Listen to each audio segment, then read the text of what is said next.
আসসালামু আলাইকুম। আশা করি আপনারা সবাই ভালো আছেন। আলহামদুলিল্লাহ আমিও ভালো আছি। আজকে রান্না করব মুরগির গোশত। মুরগির গোশতটা একটু ঝাল ঝাল করে রান্না করব, কারণ এই ব্রয়লার মুরগির ঝাল না হলে ভালো লাগে না। আবার ভেজে যদি রান্না করা হয় তাহলে আবার ভালো লাগে। এক এক দিন এক একভাবে রান্না করি আর কি।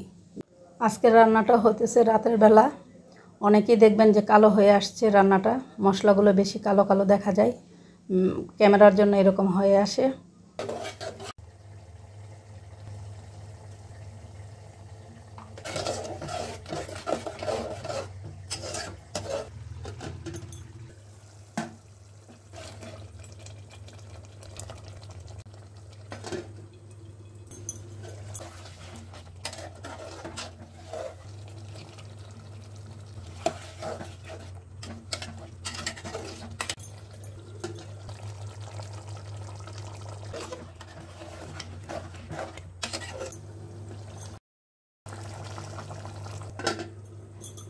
তরকারিটা হয়ে আসছে, এখন নামিয়ে নেব।